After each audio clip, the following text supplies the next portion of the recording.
Buenas tardes, mi nombre es Javier Parrondo, director de Casa Asia, y hoy tengo el placer de presentar este webinar que hemos titulado Diálogo con Óscar Pujol. Antes que nada, bienvenidos a todos los que nos siguen por las redes y en particular a Óscar, que hoy comparte esta sesión con nosotros en torno a su libro Diccionario Sánscrito-Español, Mitología, Filosofía y Yoga. Esta actividad es producto del esfuerzo de Casa Asia por seguir acercando la región Asia-Pacífico a todos nuestros seguidores, a pesar de que estemos confinados, y en definitiva de cumplir nuestro mandato en tiempos de confinamiento. Gracias a nuestros colaboradores en esta actividad, como son el Instituto Cervantes de Nueva Delhi, la editorial Herder y la Fundación Consejo España-India. Hoy, como digo, nos acompaña Óscar, que es por encima de todo un amigo de Casa Asia. Él fue el primer director del área de educación de esta institución y desde entonces ha permanecido vinculado a ella. Hoy en día, hoy presentamos este diccionario que es una obra enciclopédica. Es un libro con más de 64.000 voces traducidas, 1.500 páginas y en él han colaborado personas como Armando Rentería, Merce Scritch, que es esposa de Óscar, Laia Villegas, Oriol Gil, y es además el primer diccionario sánscrito español del mundo, con lo cual se colma ahí una laguna importante que existía en los estudios de sánscrito y en general de la India. Esta obra es continuación a otra similar que también publicó Óscar, que es el diccionario sánscrit-catalán. No es una mera continuación de ese primer diccionario, sino una versión revisada y mejorada, ya que se han introducido nuevos vocablos y reescrito algunos artículos sobre mitología, yoga, filosofía y religión. Óscar, gracias por acompañarnos. Sé que te encuentras en Nueva Delhi, también confinado. Un saludo desde Barcelona. No sé si antes de que entremos en el diálogo con una serie de preguntas, quieres dirigirte a nuestros seguidores para, que nos expliques cómo vives también tú esta etapa de confinamiento, cómo han reaccionado las autoridades y la propia sociedad indias al coronavirus y a partir de ahí, si te parece, vamos respondiendo a las preguntas que yo tengo preparadas y a todas aquellas que el público nos traslade. En ese sentido, me gustaría pedir a todos aquellos que tuvieran para Óscar alguna pregunta que la trasladaran al chat, es decir, que la escribieran y yo se la podré trasladar a continuación. Óscar, bienvenido y cuando quieras. Buenas noches, Javier, desde Nueva Delhi. Aquí son las 9 de la noche ya, estamos, tengo 3 horas y media por delante. Y como bien dices, llevamos ya pues 2 meses confinados, ¿no? También, igual que vosotros. Aquí el confinamiento empezó muy temprano, las autoridades fueron muy cautas, porque da mucho miedo un país como este en que realmente el virus se descontrole, porque son millones y millones de personas, a veces en situaciones que realmente no se puede mantener la distancia social, especialmente en algunos suburbios, ¿no? Entonces el gobierno fue muy cauto. Empezamos confinados cuando teníamos unos 50 casos de contagio al día y ahora tenemos 5.000. El tema es que la curva realmente no se ha aplanado todavía, sigue creciendo, quizás porque también hacen muchos más test de lo que hacían al principio. Aunque sí que el confinamiento se ha relajado un poco y podemos salir durante el día.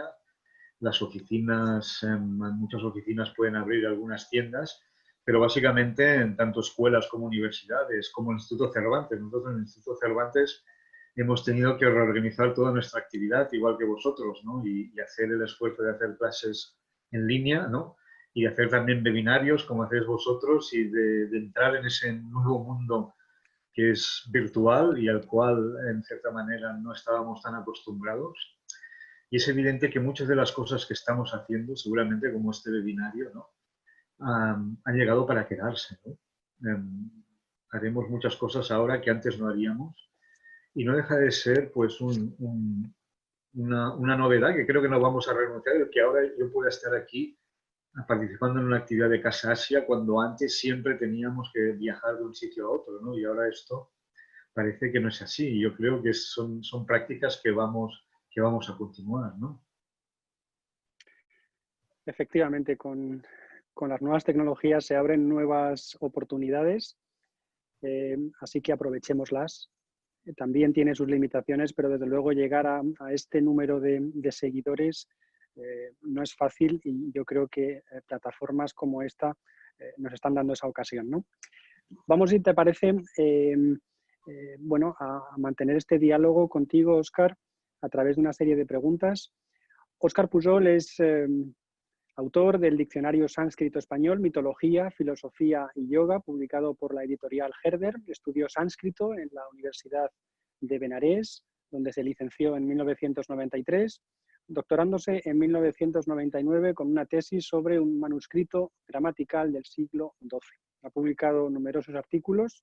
Como decía anteriormente, en 2005 publicó el Diccionario Sánscrito-Catalán y a continuación este fue seguido por la obra que hoy vamos a comentar, el Diccionario Sánscrito-Español, y actualmente dirige el Instituto Cervantes de Nueva Delhi. Óscar, la primera pregunta un poco obligada. ¿Por qué un diccionario sánscrito-español y por qué era tan necesario? Bueno, lo realmente inaudito es que no hubiese ningún diccionario sánscrito-español, ¿no? Y en el diccionario digo en la introducción que no se necesita justificación alguna para hacer un diccionario sánscrito-español. Pensemos que había diccionarios de sánscrito en todas las grandes lenguas europeas. Francés, inglés, alemán, italiano, ruso, polonés, y en cambio en español no, ¿no? Entonces, realmente era un momento de subsanar esta deficiencia. Era, yo creo, que había, y más después de haber hecho uno en catalán, ¿no? Tanto más importante era hacerlo. Y más en un momento en que el español, y esto es algo que cuando estamos en España no nos damos cuenta, se ha convertido en una lengua global, es la segunda lengua de comunicación internacional, ¿no? Y hoy en día un diccionario sánscrito-español será consultado también por personas que no tienen el español como lengua materna, ¿no? Por lo tanto, como digo, yo creo que era deseado y esperado desde hace mucho tiempo y que no necesita justificación alguna. Era digo, subsanar algo, una deficiencia muy notable, ¿no? Para una lengua tan importante como es el español. Y me gustaría añadir una cosa más. También a nadie le gusta hacer diccionarios. Hacer diccionarios es una de las cosas más aburridas, pesadas. Es un trabajo realmente que exige mucha paciencia, no tiene la espectacularidad de escribir libros, de hacer artículos, ¿no? Pero yo siempre pienso, y no soy el único, que la actualización de la lexicografía sánscrita es una tarea urgente, ya que los diccionarios que se utilizan, incluso en inglés, la mayoría de ellos han sido elaborados a finales del siglo XX. O sea, son diccionarios, el Monier-Williams, por ejemplo, tiene ya más de 120 años de antigüedad y no reflejan los avances de la lexicografía moderna, ¿no? Entonces, yo pienso que es necesario, y así me lo han dicho algunos amigos, ¿no? De que les gustaría, algunos profesores extranjeros, que les gustaría tener un diccionario así también en lengua inglesa, porque la introducción de los criterios lexicográficos modernos es importante, hacen más manejable. ¿Cuáles son las características de este diccionario, Óscar? Una de las más innovadoras es la presentación de esa doble etimología, ¿no? La de los gramáticos sánscritos de la escuela Panini y la filología comparada. Aparte de esa, ¿cuál destacarías tú? ¿Qué aportación hace este diccionario? Bueno, la de las dos etimologías es sin duda alguna la más importante, ¿no? Es un poco especializada. Tenemos que pensar que para las palabras sánscritas, por un lado, tienen la etimología propia de la filología comparada europea, y hay un gran diccionario etimológico sánscrito, el de Meyerhofer, alemán, ¿no? En alemán, que es un diccionario de la etimología de las palabras sánscritas. Y por otro lado, las antiguas etimologías de los gramáticos sánscritos, ¿no? Ambas a veces son divergentes en algunas palabras, ¿no? Pero yo pienso que era muy importante ponerlas juntas porque la parte académica occidental tenía una cierta tendencia a menoscabar el significado de estas etimologías tradicionales indias, ¿no? Mientras que el gramático tradicional indio normalmente no conoce las etimologías de la filología comparada. Y para tener una visión realmente integral de la palabra sánscrita está muy bien tener la visión occidental y la visión india al lado, ¿no? No se trata de escoger una en detrimento de la otra, sino de utilizar ambas para una mejor comprensión de la palabra, ¿no? Otra novedad es la combinación del método histórico. O sea, las palabras, la acepción de las palabras de los significados está en principio siguiendo un recorrido histórico, pero también hay frecuencia de uso. Porque una cosa que pasa en los diccionarios tradicionales, que a veces es muy difícil, te ponen un listado de significados muy largo y para el estudiante es muy difícil fijar el significado más frecuente de una palabra. Y para eso utilizamos en este diccionario el asterisco, que cuando el orden histórico no coincide con la frecuencia, pues el asterisco indica cuál es el uso más importante de esa palabra, ¿no? Por otro lado, se distinguen cuidadosamente las traducciones de las explicaciones, cosa que no sucede en los diccionarios existentes, y también hay muchos artículos enciclopédicos, porque lo que quería en el diccionario es que no fuese solo para estudiantes de sánscrito, sino también para gente que tiene interés en la cultura antigua de la India y que quiere utilizar el diccionario como una obra de referencia. Entonces tú tienes artículos sobre todo, y así lo dice el subtítulo, en el área de mitología, de yoga y de filosofía, ¿no? Algunas áreas más, pero estos son los más importantes. Es decir, que tú con el diccionario encontrarás básicamente la historia y referencias a los grandes personajes mitológicos de la India, ¿no? Del Mahabharata, del Ramayana. Buscas Vishnu, pues encuentras una historia de este dios. Buscas Arjuna, que es el gran protagonista, uno de los grandes protagonistas del Mahabharata, y encuentras su historia también, y facilita. También encuentras, es un diccionario especialmente bueno para el yoga de Patanjali, un texto que yo he estudiado mucho, y para los 6 sistemas filosóficos de la India, ¿no? Y otra novedad es que como el orden alfabético del sánscrito es diferente del orden del latino, al final del diccionario están todas las palabras ordenadas según el orden latino. Es decir, que una persona que no estudie sánscrito puede localizar una palabra mirando al final el listado total de palabras junto con el número de página para que no tenga que aprenderse el orden del alfabeto sánscrito, que es especialmente para los estudiantes, ¿no? Eso es una novedad también. Y luego otra novedad, y esta es una novedad especialmente en relación al de catalán, es que hay muchos términos botánicos, de nombres de plantas sánscritas, que han sido por primera vez traducidas al español. Y esto es posible porque el dominio americano del español incluye un clima tropical y subtropical que coincide con la India. Entonces, hay muchas plantas indias que se encuentran en Latinoamérica. No las encontraremos en España, pero las encontraremos en México, las encontraremos en Colombia, las encontraremos en Venezuela o en Perú.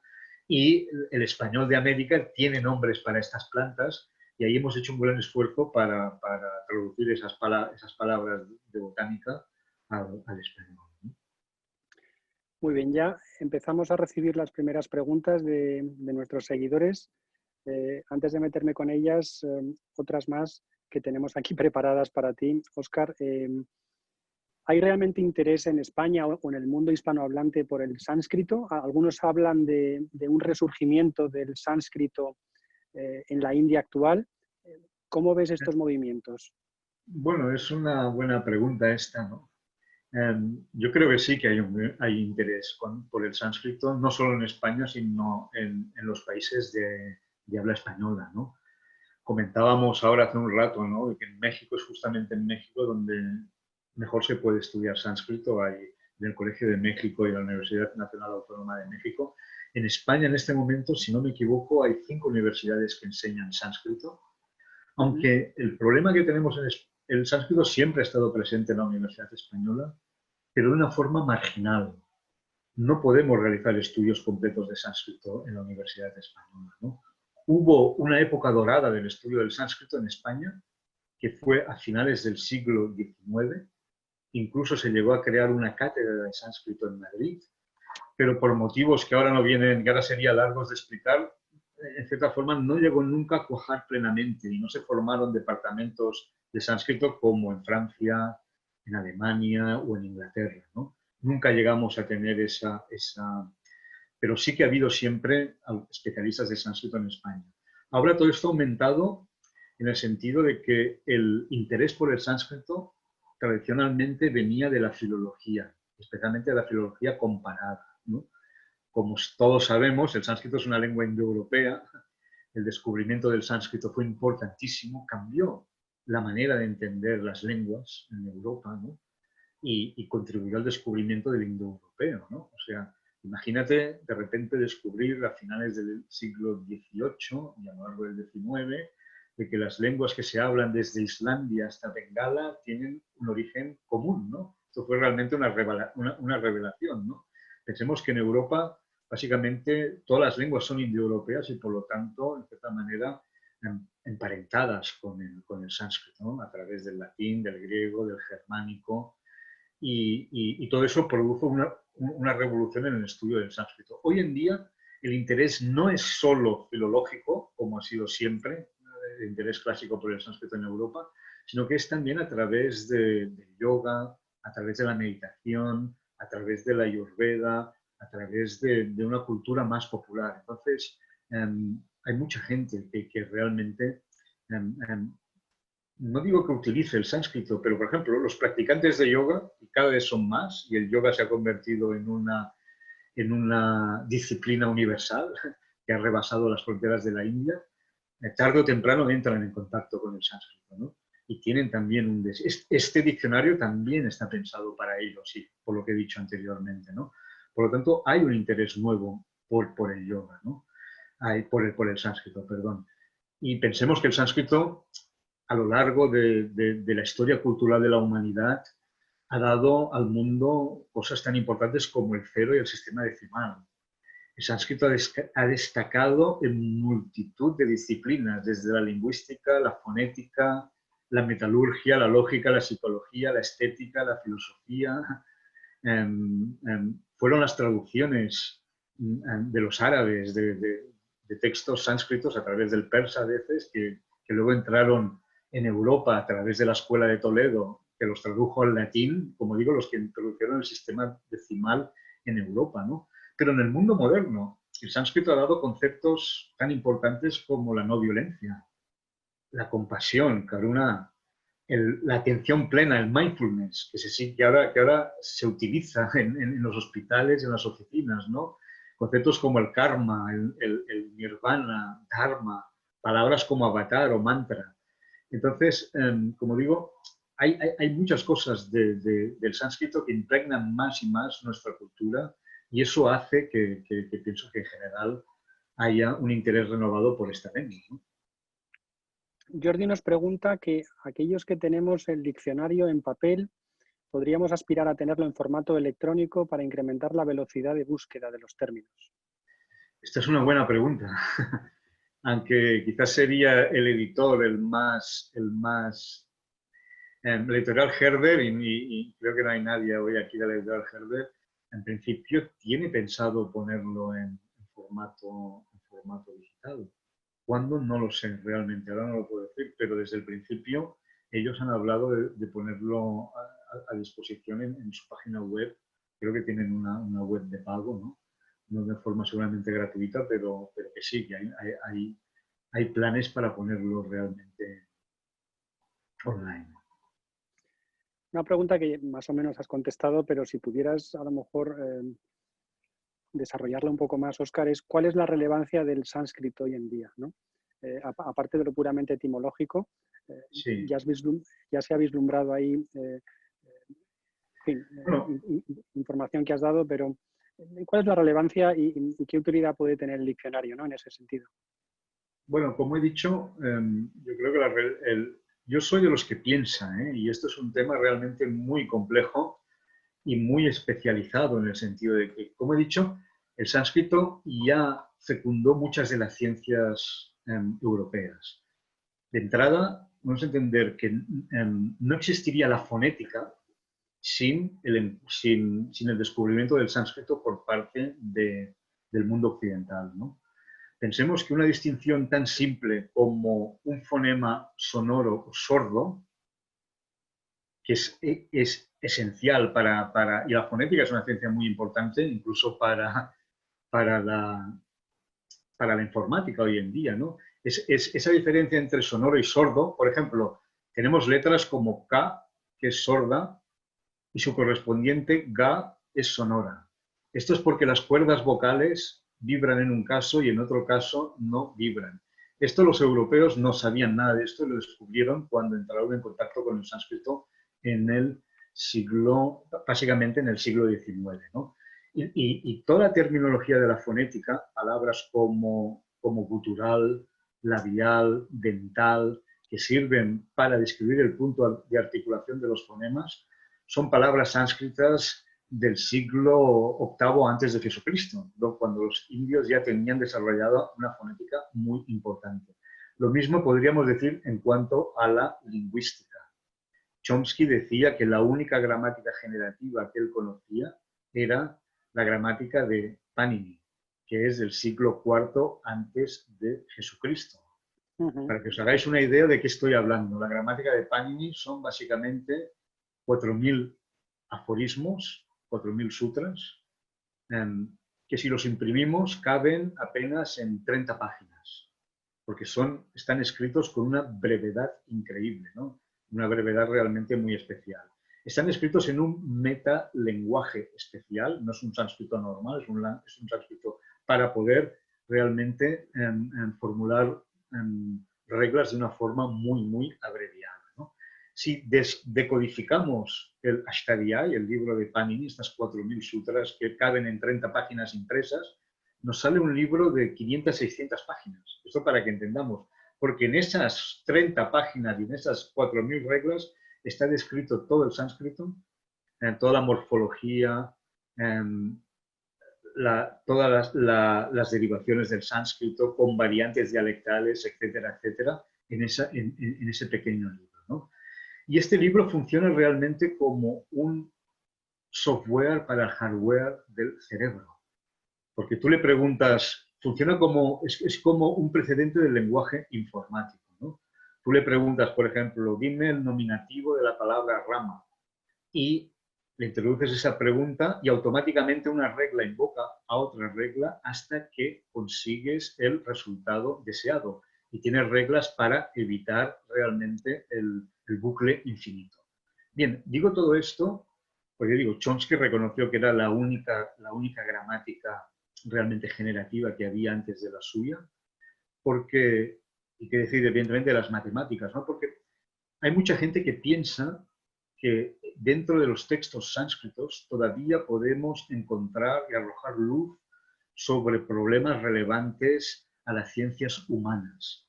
¿Y cuáles son estas ciencias humanas que todavía podrían beneficiarse de un estudio profundo de los textos sánscritos? Entre ellas, la lingüística, la filosofía, la hermenéutica, que es la ciencia de la interpretación.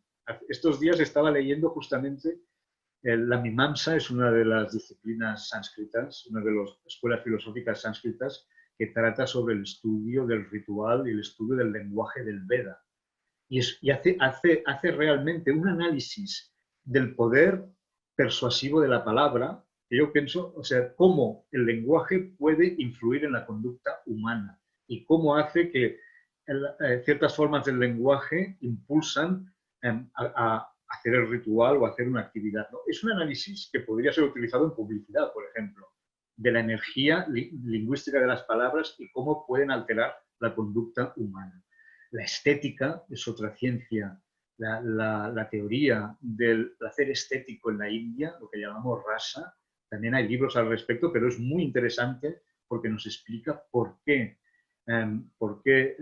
las obras de ficción nos gustan tanto, por qué nos gustan tanto las películas, por qué nos gusta tanto el teatro, por qué disfrutamos con el arte, ¿no? ¿Cuál es ese misterio del lenguaje artístico, ¿no? En psicología es otra ciencia que el sánscrito puede ser muy útil porque nos habla de la mente como una unidad material formada por 4 componentes diversos y cómo funciona en relación al espíritu y en relación al cuerpo. La naturopatía, las ciencias políticas. Otra cosa que hoy en día está muy en boga y que es importante son los estudios de la conciencia. ¿Qué es la conciencia? Es uno de los grandes misterios, uno de los grandes problemas de las ciencias humanas y de la ciencia también. Nadie ha explicado lo que es la conciencia y los estudios de la conciencia, como digo, están muy desarrollados en toda la literatura sánscrita. Y por supuesto no he hablado ni del yoga ni de la meditación, porque todo eso son Ahora áreas iremos. que conocemos y Sí. por las cuales el sánscrito es mucho más famoso. Me he centrado en partes más analíticas del sánscrito. A mí me gustaría decir una cosa, porque yo pienso que tenemos una imagen a veces muy limitada de lo que es la filosofía india y de lo que es los libros de sánscrito, ¿no? Pero el sánscrito es tanto una lengua analítica como una lengua holística. Una lengua, o sea, sirve tanto para el misticismo como para el análisis riguroso del lenguaje. Los indios eran unos grandes lógicos. Ellos tenían una lógica formal a finales del siglo XIV, que lo llaman Navya Nyaya o Nueva Lógica, que es muy interesante de estudiar.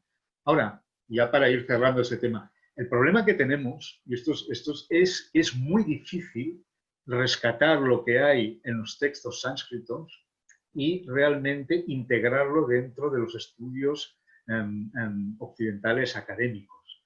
Y es difícil porque la gente que conoce bien estos textos, normalmente los pandits indios, se interesan poco por las correspondientes disciplinas occidentales, viven en su propio mundo. Y los occidentales que tratan todo este tipo de problemas no conocen el sánscrito de manera suficiente como para ser capaces de rescatar todo lo que hay en esos grandes tratados, ¿no? Pensemos que la literatura sánscrita es enorme, ¿no? Por lo tanto, es una cuestión que exigiría realmente un esfuerzo común por ambos lados y muy bien dirigido para poder rescatar todas esas joyas que tenemos en la literatura sánscrita antigua, ¿no? Requiere tiempo, requiere estudio y requiere pues mucha dedicación. María nos hace la siguiente pregunta, Óscar. ¿Qué caracteriza la retórica sánscrita? Ella es Wow. historiadora del arte. Sí. Dice que, bueno, que las lenguas romances se caracterizan por irse por los cerros de Úbeda, la anglosajona por ser más directa. Sí. ¿Qué caracterizaría en este caso la retórica sánscrita? Bueno, Y las de Asia Oriental en general, Japón y China. yo me voy a limitar a la sánscrita, ¿vale? Porque pienso que hay grandes diferencias entre la cultura india, japonesa, china, son áreas diferentes, ¿no? La retórica sánscrita se llama Alankara Shastra, ¿no? Que es la ciencia del ornamento, ¿no? Y yo creo que y he hablado de ella hace un rato, ¿no? La retórica sánscrita hace una descripción también muy taxonómica de lo que son las figuras de estilo en la literatura, pero hay un momento, especialmente a principios de la era cristiana, está dominada por una pregunta, ¿no? Una pregunta que es, ¿por qué? Que ya la he formulado hace un momento, ¿no? ¿Por qué nos gusta tanto la ficción? ¿Por qué disfrutamos tanto con una obra de arte, especialmente con el teatro? Hemos de entender que el teatro era el arte más importante de la India antigua, porque en cierta manera contenía todas las otras artes, desde el vestuario hasta la música, la danza, la literatura. Entonces, la retórica india está centrada en torno a explicar el teatro. Entonces, la pregunta es, ¿por qué nos gusta tanto una obra de teatro? Si la vemos como ficción, simplemente como algo que no es verdad, no nos tendría que interesar porque no es cierta. Y si fuese verdad, la viésemos como algo real, algo que no es ficción, entonces nos implicaríamos en la obra y saltaríamos al escenario cuando el héroe está siendo perseguido o se comete una injusticia, ¿no? Entonces, la respuesta a esta pregunta de por qué nos gusta tanto la ficción es de que la ficción no es ni cierta ni verdadera, ni cierta ni falsa. El reino de la ficción abre un camino, una vía epistemológica, una vía de experiencia o de conocimiento que es totalmente distinta de la verdad y de la mentira.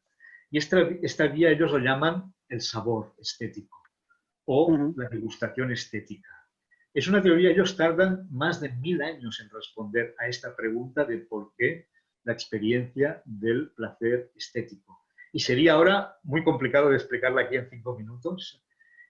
Tenemos un libro, tuve el placer de hacer un libro en español, justamente, que se llama Rasa o el placer estético, con una amiga mía, Chantal Mayal, una poeta, ¿no? Está publicado en España, intenta explicar el por qué la experiencia estética es siempre placentera, incluso cuando se llora, ¿no? Se llora y lloraba y ¿cuánto me ha gustado la película? No he parado de llorar. Incluso entonces, esta idea de por qué la experiencia estética es importante es una de las preguntas claves de la retórica india. Ellos también llegan a la conclusión, dentro de la retórica india, de que lo más importante del lenguaje poético, hay como toda una pregunta de cuál es lo esencial de la poesía, ¿no? Primero se dice que son los adornos, luego se dice que no, que es que los adornos no son, que es el estilo, etcétera, etcétera. Y llegan a la conclusión que lo más importante del lenguaje poético es aquello que no se dice, la sugerencia, lo que sugiere un poema, lo que sugiere el lenguaje. Por lo tanto, y lo he dicho anteriormente, la retórica sánscrita es realmente compleja, pero muy interesante porque intenta llegar a la raíz es una retórica subjetivista, que busca el porqué del placer de la experiencia estética. Vamos a vincular un poco el diccionario y un tema concreto como es la filosofía y el yoga con estos tiempos de confinamiento. Nos pregunta Prajakta, que es de Bombay, que dice que habla un poco de español, aparte de marathi y de inglés. ¿Qué piensa usted sobre las ventajas, dice, del yoga en este tiempo de confinamiento? Y si hay traducción de la palabra virus en sánscrito. Muy bien. Una pregunta interesante, sin duda alguna, ¿no? Bueno, evidentemente este tiempo de confinamiento yo pienso que es un momento ideal para realmente buscar esa vía de conocimiento, de autoconocimiento, ¿no? Nos permite realmente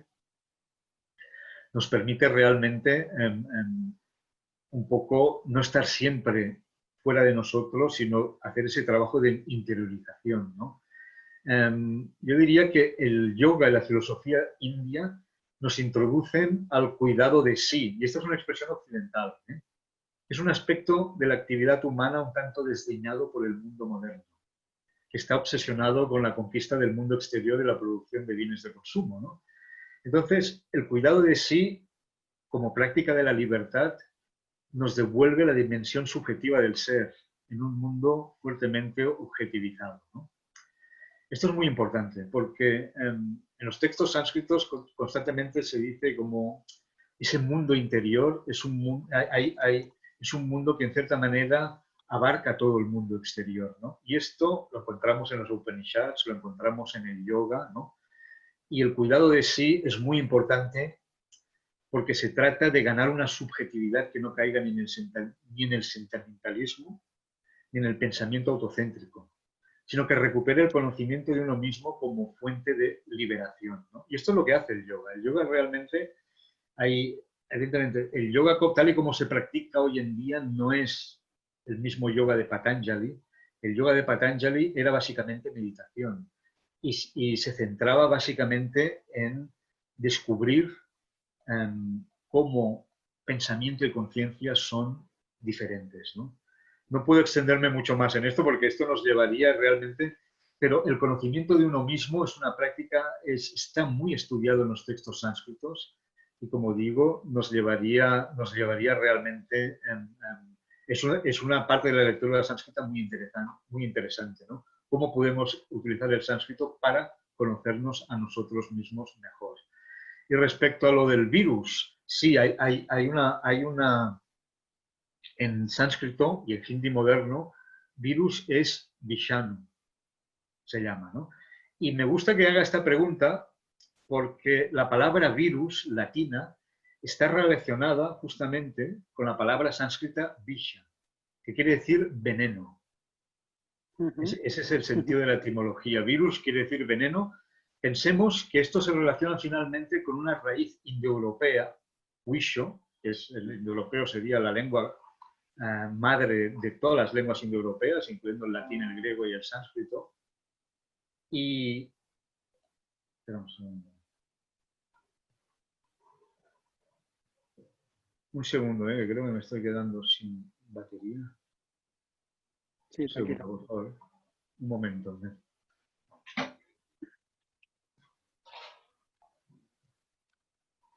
Aprovechamos a saludar aquí a los estudiantes de hindi del curso que organiza Casa Asia, que sé que nos están siguiendo, y a la profesora Dipti Golani, que, bueno, aparte de ser la responsable de ese curso, pues es una colaboradora de Casa Asia desde hace tiempo. Así que un saludo también para los seguidores que están inscritos en el curso de hindi de Casa Asia. Bueno, pues siguiendo un poco con la etimología de la palabra virus, ¿no? Entonces, la palabra está relacionada con esta raíz indoeuropea, que es weis, que significa fluir, ¿eh? Especialmente en el caso de un líquido viscoso, venenoso o maloliente, ¿no? A partir de aquí tenemos una palabra griega como ios, veneno, y el latino virus, que en latín virus quería decir veneno, igual que esto visha. Visha es veneno y quería decir también líquido viscoso, ¿eh? Pensemos que la S se convierte en una R en latín y si en sánscrito visha es veneno, en latín virus era veneno, ¿no? Es a partir solo del siglo XVIII que virus significa agente de enfermedades infecciosas, referido a las enfermedades venéreas. Y luego nuestro moderno virus, tal y como lo entendemos hoy en día, viene de finales del siglo XIX. Por lo tanto, la palabra es virus como veneno. Virus quiere decir, ahora que sabemos lo que quiere decir, pero originalmente, tanto en latín como en sánscrito, visha en sánscrito, quiere decir veneno y no el virus moderno, ¿no? Tenemos derivados como virulento, virulencia. De la misma familia en latín tenemos palabras como viscum, que quiere decir sustancia pegajosa, o viscosus, que da viscoso y pegajoso, ¿de acuerdo? Entonces, en sánscrito, el virus moderno es un neologismo, se llama vishanu, que quiere decir partícula, sería partícula venenosa, o sea, visha quiere decir, anu quiere decir átomo y visha venenoso, sería como una partícula muy pequeña que es venenosa y ese sería el significado de la palabra virus en sánscrito, vishanu. Por lo tanto, el virus es un veneno desde el punto de vista etimológico. Siguiendo con las palabras, José Luis nos pide que nos sugieras alguna que te guste especialmente por su significado o por su sonido. Yo tengo entendido que palabras como azúcar, añil o jengibre derivan del sánscrito. Entonces, bueno, aparte de estas o alguna otra que quieras destacar, José Luis nos pide que nos recomiendes alguna que te guste por alguna razón especial. Bueno, hay muchas, ¿no? Realmente. Nila es una palabra muy bonita que quiere decir azul, justamente, ¿no? Es una palabra realmente muy, muy bonita. Amar quiere decir inmortal, también. Amara, inmortal, ¿no? No es amor, pero es una palabra también realmente muy bonita en sánscrito. Hay muchísimas, la verdad. Me costaría decir cuál me gusta más, ¿no? Pero Nil es un nombre también que significa azul, ¿no? Como el añil en español, que viene precisamente del origen sánscrito, ¿no? Y tenemos luego palabras españolas que vienen del sánscrito, un poco para ahondar en este tema. Tenemos, por ejemplo, azúcar. Azúcar es una palabra que viene del sánscrito y toda la transmisión desde el sánscrito hasta el español es realmente curiosa, ¿no? Porque azúcar viene del árabe hispánico, azúcar, que viene del árabe clásico, zúcar. Este viene del griego, sácari, y este viene del persa, sácar. Y finalmente del sánscrito, sharkara. Sharkara. Que sharkara quiere decir guijarro, porque el azúcar, que es algo que viene de la India, ¿no? Sharkara quiere decir guijarro, pues cuando era un líquido, es el bur, que se conoce en la India moderna y formaba como pequeños guijarros, ¿no? Y de allí viene la palabra, ¿no? Que viaja hasta España a través del persa, el griego y finalmente el árabe, ¿no? Es muy curioso porque el azúcar además es un descubrimiento indio. Los griegos no conocían el azúcar y ellos cuando querían endulzar algo utilizaban la miel. Y cuando llegan a la India con Alejandro Magno y descubren el azúcar, realmente es un gran descubrimiento, ¿no? Para ellos, ¿no? Tenemos otras palabras, bueno, sacarina es un cultismo del que viene del griego finalmente a través del latín, pero que refleja mejor la palabra sánscrita sharkara, ¿no? Sharkara, que quiere decir como guijarro o piedrecita y que acaba significando azúcar en español, ¿no? Lo mismo de jengibre. Jengibre es una palabra que también viene del sánscrito, ¿no? En sánscrito jengibre es shringa vera y pasa al griego singeveris y de aquí pasa al latín y finalmente al español jengibre, ¿no? Pero lo curioso de la palabra jengibre es que viene en realidad, no es una palabra originaria del sánscrito, viene del tamil, la lengua dravídica del sur, porque es una planta que viene del sur de la India y viene de inchi y ver, inchi ver. Esto es en tamil, que quiere decir raíz del jengibre, ¿no? Hay muchas palabras así y hay muchas etimologías en este sentido, ¿no? Hemos dicho la palabra añil. Añil, que es un tipo de planta, es un tipo de añil, quiere decir azul, ¿no? Es ese planta que se utiliza, ese tinte, ¿no? Es el tinte añil, viene del sánscrito nila, que quiere decir justamente azul, ¿no? Y a través del persa, a través del árabe clásico, llega hasta el español. Hay una serie de palabras realmente que nos llegan del sánscrito al español por esos conductos, ¿no? Y para acabar este capítulo de palabras en sánscrito, Silvia nos pregunta si puedes ofrecer una que ofrezca un poco de positividad en estos momentos que vivimos.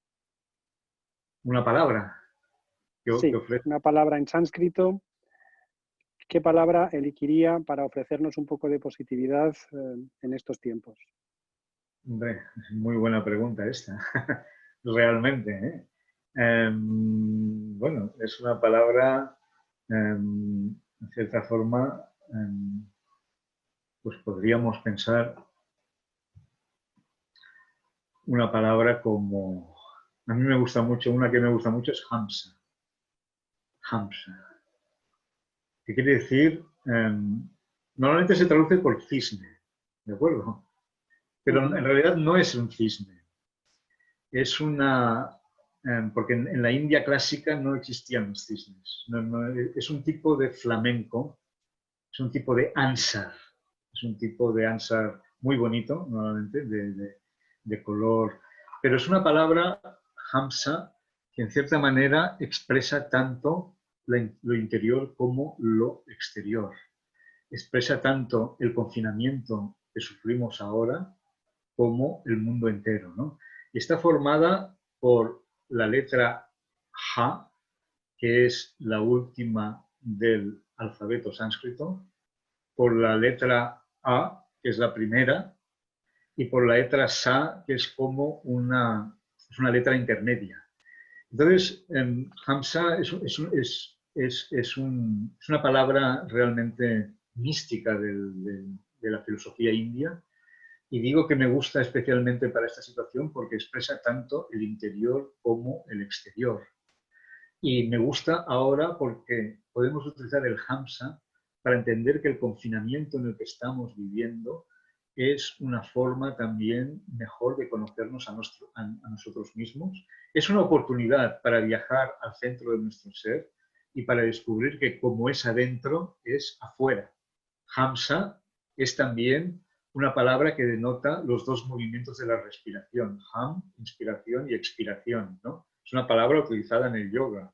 Y por lo tanto, me gusta especialmente para esta situación porque yo pienso que el confinamiento que estamos viviendo ahora, estos días, ¿no? No sé si en España todavía sigue, creo, ¿no? Todavía es una oportunidad dorada también para volver un poco a nuestro interior, ¿no? O sea, más allá de los problemas que puede, de las ganas que tengamos todos de salir, entendamos el confinamiento como una forma de descubrir el interior, de descubrir ese gran, todo lo que hay dentro nuestro, ¿no? En las Upanishads, en el Chandogya Upanishad, hay un pasaje muy bonito que dice que dentro de nosotros está el mundo entero. Está el sol, están las estrellas, están las montañas, están los ríos, y que por lo tanto ese confinamiento forzado al que nos vemos ahora es una llave de oro para descubrir el universo que tenemos todos dentro de nosotros.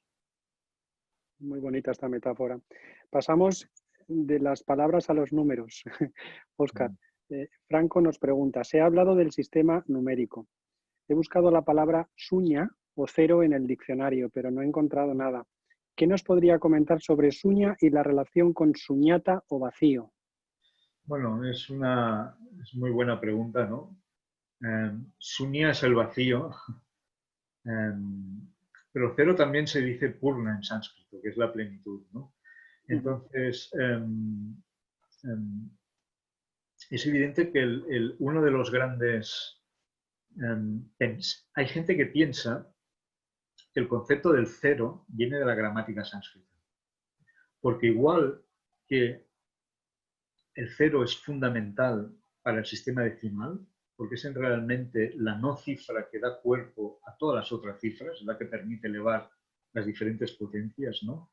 En la gramática sánscrita hay una cosa que se llama el sufijo cero, que es un descubrimiento que Chomsky, por ejemplo, también descubrió en la gramática generativa, ¿no? Y el sufijo cero es un sufijo que tú lo pones a la raíz y no lo ves, pero hace que esa raíz pueda ser utilizada como palabra, que tenga un sentido diferente, ¿no? Por lo tanto, el concepto del cero y el concepto de la vacuidad en general es importantísimo para entender la plenitud, que se llama en sánscrito purna. Purnata, que quiere decir plenitud, y sunyata son conceptos equivalentes. El Dalai Lama, me acuerdo que decía hace años que en la India se llevan miles de años discutiendo si la esencia del universo es la vacuidad o es la plenitud. Si realmente, los budistas dijeron que era la vacuidad, los hindúes dijeron que era la plenitud. Pero en realidad la solución igual a esto es que tanto vacuidad como plenitud son las dos fases de una no dualidad, que es la verdadera esencia y principio de toda la dualidad en la que vivimos. Eso me parece un concepto fundamental. Nosotros vivimos en un mundo de dualidad. Ordenamos la realidad según conceptos duales. Bien, mal, placer, dolor, ganancia, pérdida, vida, muerte, ¿no? Estamos atrapados en la no dualidad.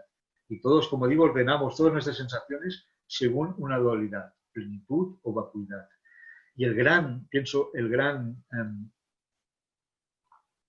visión de la filosofía india, ya en las Upanishads, incluso antes del budismo, es descubrir que plenitud y vacuidad son las dos caras de una misma moneda, que es la no dualidad.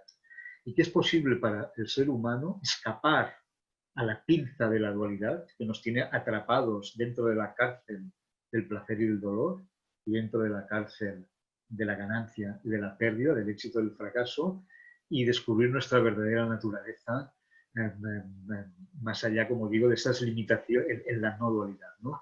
Entonces, bueno, disculpad que ahora me he ido un poco por las ramas, pero el concepto de sunyata es aquí teníamos la gran discusión entre hindúes y budistas, ¿no? Los hindúes proponiendo purnata ¿no? De que todo es la plenitud y los budistas hablando de la vacuidad, ¿no? Pero yo pienso que tanto vacuidad como plenitud apuntan hacia un mismo sitio que es la superación de todas las dualidades, en la experiencia precisamente mística de la plenitud.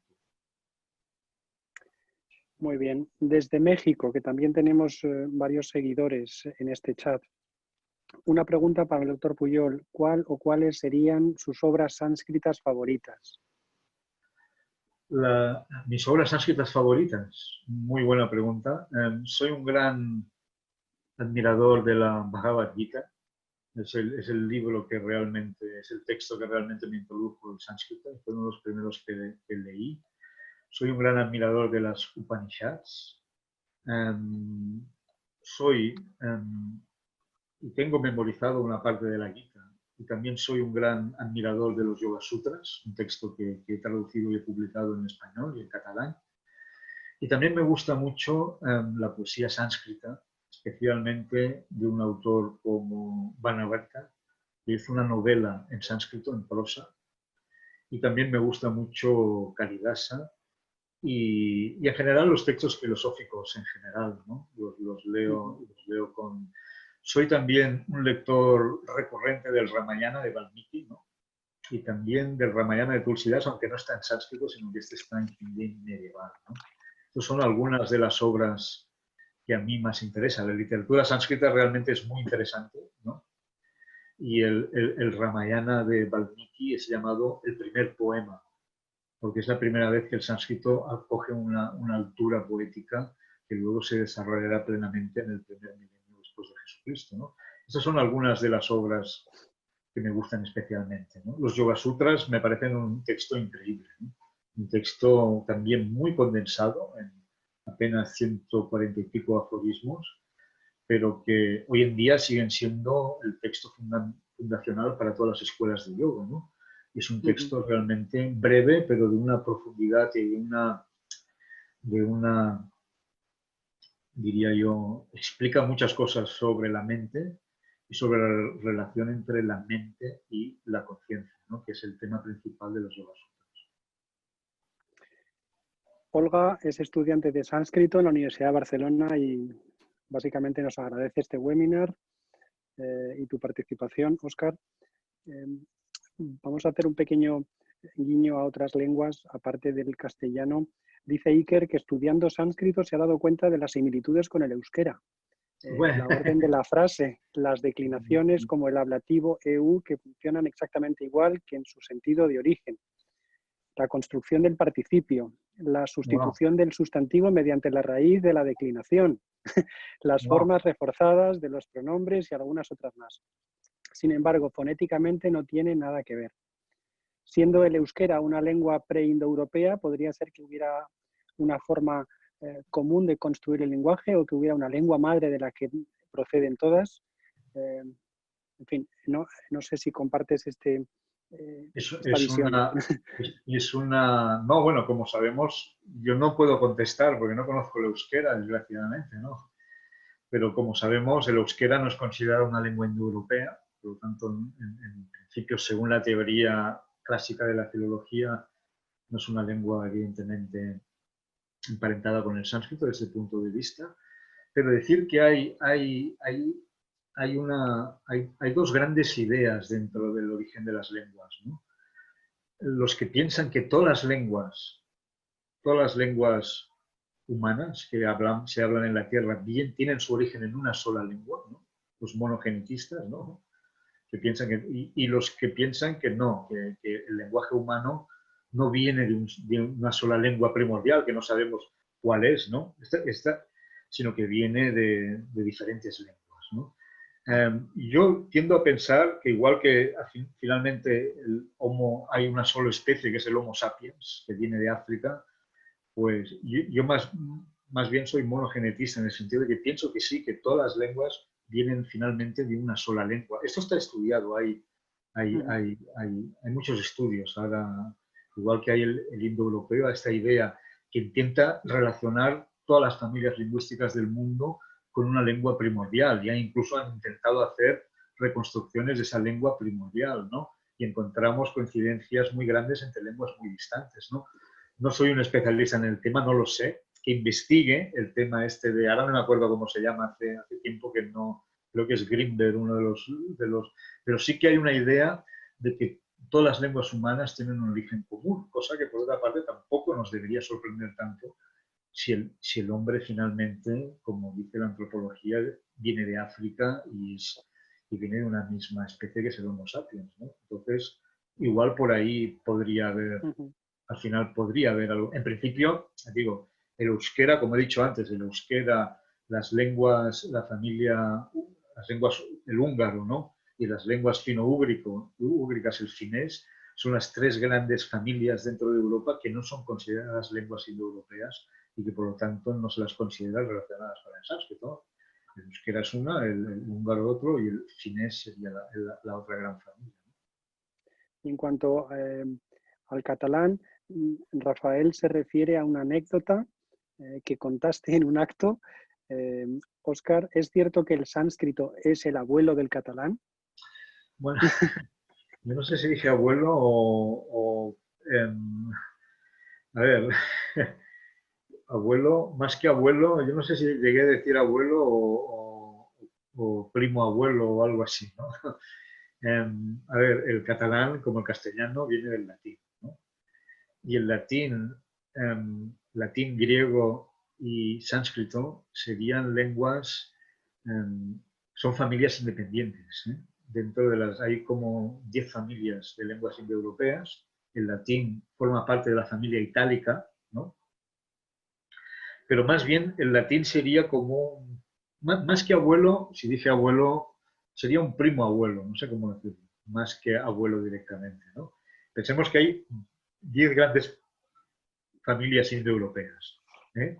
El itálico, que es donde sale todo el latín y otras lenguas que no son, que están relacionadas con el latín, pero que son tanto más antiguas que el latín, todas las lenguas romances, el germánico, de donde salen las lenguas como el alemán, el holandés, las escandinavas, el inglés, las lenguas eslavas, donde salen lenguas como el ruso, el polaco, el búlgaro, etcétera, etcétera. Luego tenemos las lenguas iraníes, que es otra familia, ¿no? Indo-iraní, o las lenguas indias, el helénico, que es el griego, etcétera, etcétera, ¿no? Entonces, en todas esas grandes familias, se supone que todas esas lenguas son hijas en grado de parentesco diferente de un hipotético indoeuropeo. Entonces, más bien, por eso digo que el sánscrito sería la tía abuela del catalán, ¿no? Más que la abuela directamente. Bueno, vamos a ir acabando, si te parece, con las dos últimas preguntas, Óscar.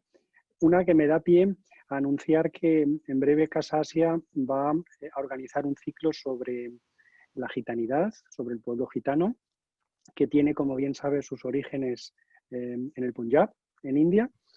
Y aquí Megana nos pregunta si podrías explicar la relación entre la lengua caló, la lengua de los gitanos, y el sánscrito. Sí, evidentemente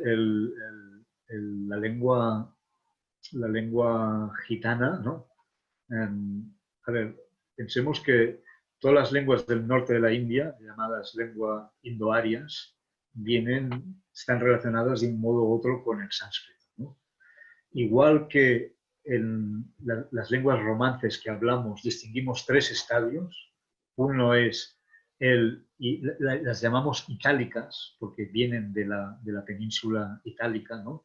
Y tenemos el itálico antiguo, que sería el latín, el itálico medio, que sería el latín vulgar, que se ha perdido prácticamente, y el itálico moderno, que son las lenguas que hablamos nosotros ahora, las lenguas romances. El itálico moderno es el castellano, el catalán, el italiano, el francés, el rumano, etcétera, etcétera, ¿no? Y del mismo modo en la India tienes el indoario antiguo, que sería el sánscrito, el indoario medio, que sería el pali y el prácrito, y el indoario moderno, que serían las lenguas del norte de la India, el hindi, el marathi, el nepalí, el rajasthani, el panjabi, etcétera, etcétera, ¿no? Entonces, la lengua gitana seguramente se trata de una lengua indoaria moderna. No sabemos a ciencia cierta cuándo salió, pero es una lengua que evidentemente que está llena de terminología sánscrita, ¿no? Y es una lengua que viene del sánscrito y que se compara muy bien. Yo digo, yo no la conozco, hay especialistas en España y los gitanos españoles han perdido realmente la lengua original, ¿no? Pero hay algunos términos. Una vez un gitano español me contaba que dentro del español que hablan los gitanos hay todavía términos que se pueden relacionar con el sánscrito, ¿no? Por ejemplo, corominas, y esta es una palabra catalana, la palabra catalana calé, que quiere decir dinero, según Coromina, se relaciona con la palabra sánscrita kal, que quiere decir negro. Kala quiere decir negro. Porque la moneda esta, eran monedas de color oscuro que en catalán pasaron a denominar dinero. Entonces, hay muchas etimologías y todo que se conservan todavía en expresiones del español hablado por los gitanos que conservan rastros de este parentesco con el sánscrito. Y evidentemente el caló y las lenguas gitanas que se han perdido que en España se perdieron, pero que se conservan en Hungría y en otras etnias gitanas de Europa, están claramente relacionadas con el sánscrito, ¿no? Y se ve claramente que son lenguas indoarias seguramente modernas, un poco como el hindi medieval o seguramente de alrededor del año 1000 después de Jesucristo. Es evidente, vamos, no hay duda alguna al respecto, ¿no? Asha nos hace finalmente una pregunta, ya para acabar este diálogo, Óscar, que me parece bellísima. Me gustaría que Óscar nos comentara el poder del sánscrito a través de su sonoridad, de la vibración de las palabras y en particular de los mantras. Bueno, este es un tema que da mucho de sí, ¿no? Todos sabemos que la recitación del sánscrito se sigue. Hay realmente una relación muy estrecha entre la sonoridad, entre el sonido, ¿no? Y la capacidad de alterar estados de conciencia. Esto es algo que vemos incluso en la música, por eso nos gusta tanto la música, ¿no? A todos, porque el sonido es capaz de alterar nuestros estados de ánimo, ¿no? En la India, la recitación de los textos védicos es importantísima, ¿no? Y se piensa que el sacrificio que se ofrece a los dioses no llega a los dioses si la recitación no está bien hecha. Y por esto, como he dicho antes, nace la fonética en la India, porque tienen una obsesión con el sonido y en preservar el sonido auténtico de los textos védicos, ¿no?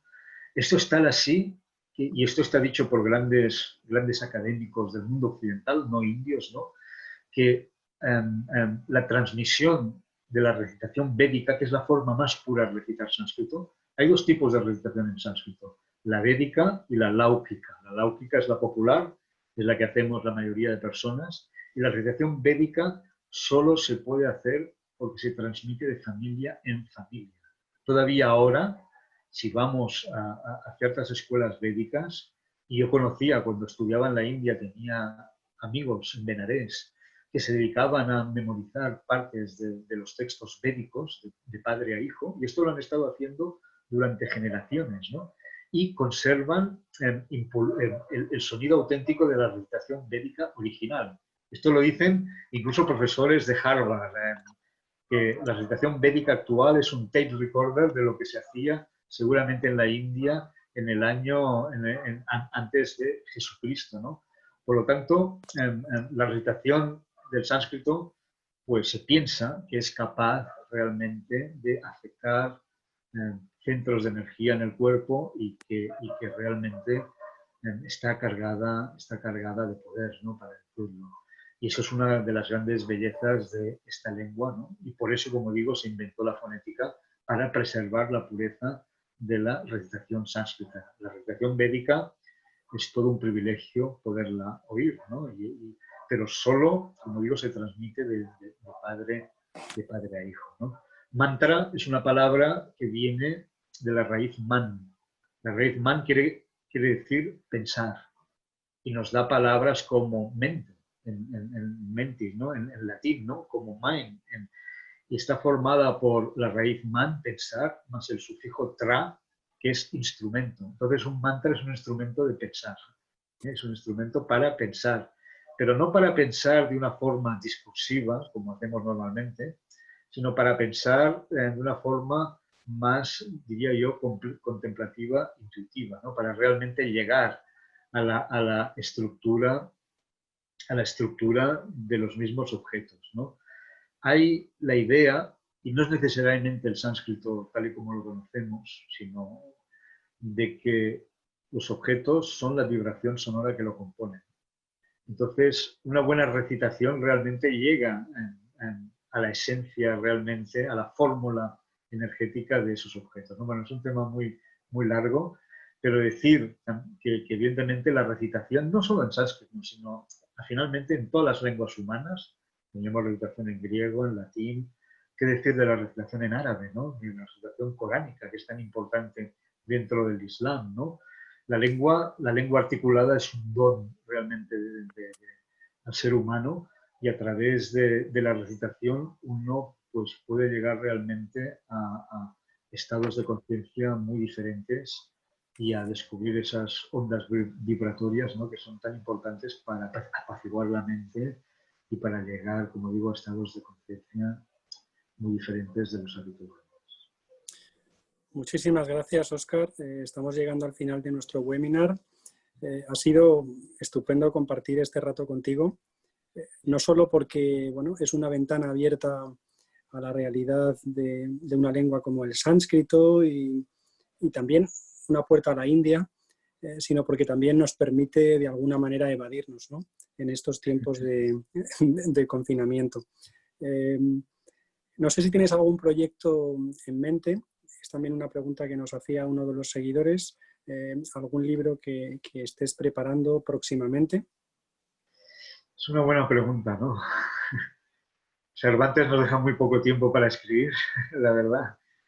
Pero bueno, sí que me gustaría hacer un poco... Estaba pensando, no lo sé, la verdad. Estaba pensando hacer un libro un poco autobiográfico, pero también un poco dedicado más al indio contemporáneo, ¿no? He escrito mucho pensando en el occidental, pero me gustaría mucho hacer, porque hay en esos momentos en la India un interés renovado por el sánscrito. Y tienes una clase media muy occidentalizada que se da cuenta que en el sánscrito tiene realmente un tesoro y que ignora bastante su propia tradición, el indio contemporáneo, ¿no? Pensemos que la cultura clásica de Occidente, el latín y el griego, sirvieron para crear eso que llamamos renacimiento y crear la modernidad occidental. Nuestro mundo occidental fue un redescubrimiento de nuestra propia tradición clásica, ¿no? Y en la India ahora hay un gran interés por volver a las fuentes, por descubrir todo lo que hay en la literatura sánscrita. Entonces me gustaría mucho hacer un libro, quizás en inglés, pero pensado para el lector indio y para ayudarlo que sería un poco una historia autobiográfica de los 16 años que pasé en Benavents, del tiempo que estuve allí estudiando con los pandits, ¿no? Con los eruditos tradicionales, ¿no? Y un poco mostrar lo que he intentado decir a trancas y barrancas en este webinar, ¿no? De las perlas que tenemos todavía por descubrir dentro de la escritura sánscrita, ¿no? Y cómo podemos acercarnos, y digo, y no es solo espiritual, porque también es estética, es lógica, es filosofía, es lingüística, también es ciencia de la conciencia, como he dicho, también es yoga, también es meditación. Entonces me gustaría mucho hacer una especie de relato autobiográfico de mi propio descubrimiento del sánscrito, especialmente durante esos 16 años que tuve la fortuna de estar allí, ¿no? Y de aprender esa lengua, ¿no?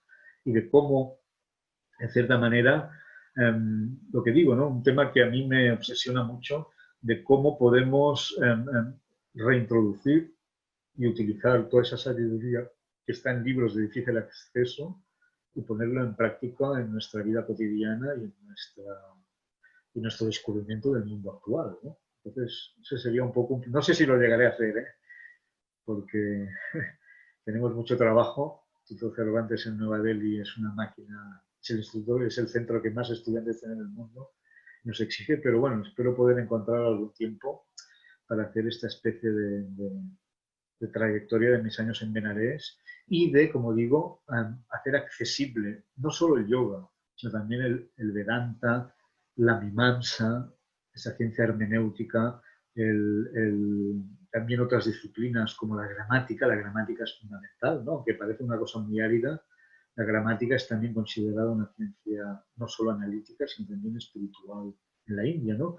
Entonces, compaginar estos dos aspectos del ser humano, el racional analítico con el más intuitivo y holístico, es algo que me parece que es una gran contribución del sánscrito y algún día me gustaría escribir un libro. Bueno, han quedado muchas preguntas en el tintero. También comentarios en el chat, Óscar, agradeciendo tu contribución al estudio del sánscrito.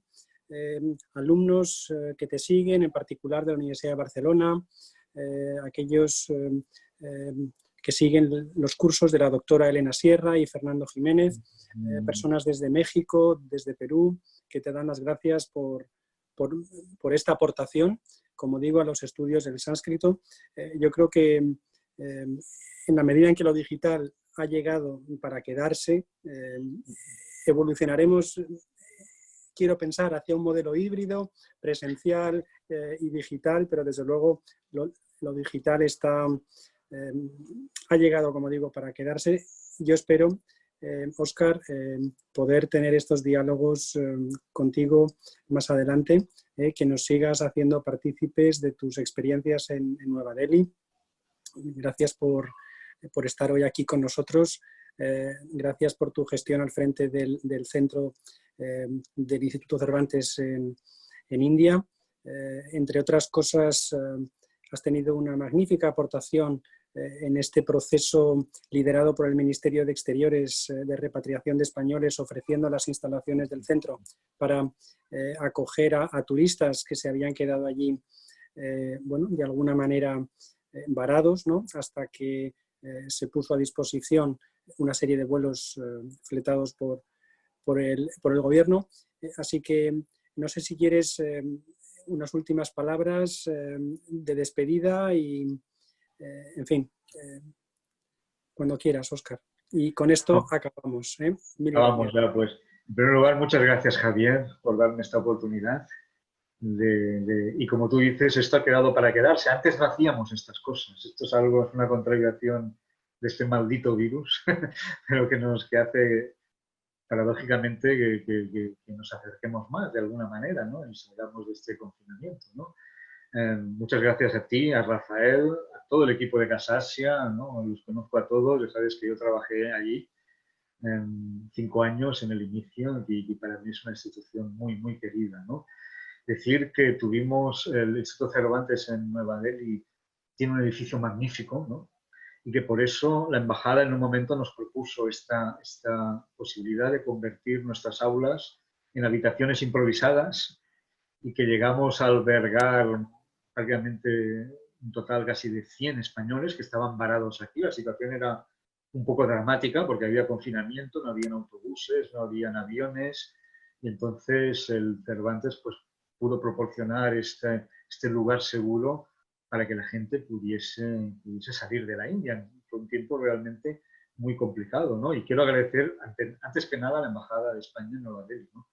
por todo el trabajo que ha hecho, ¿no? A veces la gente es muy crítica con las embajadas en esos momentos porque nunca hacen suficiente, pero yo puedo dar fe que realmente la Embajada de España en Nueva Delhi se ha desvivido y deslomado por repatriar a ciudadanos españoles que habían quedado varados aquí en condiciones a veces muy complicadas, ¿no? Entonces, realmente estamos muy contentos de haber podido poner nuestro edificio a disposición de tantos españoles que estuvieron ahí unos días, ¿no? En este hotel improvisado que fue el Instituto Cervantes, ¿no?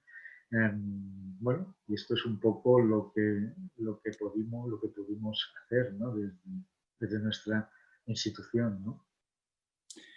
Pues enhorabuena, un fuerte abrazo y gracias a ti y a todos los seguidores que hoy han participado en este webinar, que esperamos colgar en nuestro canal YouTube muy pronto. Así que aquellos que no hayan podido seguirlo, incluidos alumnos del propio Cervantes de Nueva Delhi, que también he visto que nos están siguiendo, pues podrán acceder a él en los próximos días. Perfecto. Un abrazo, Óscar, gracias. Y venga, y seguir con esa fantástica labor de Casa Asia. Gracias, Óscar, un abrazo. Hasta luego, hasta luego. Gracias.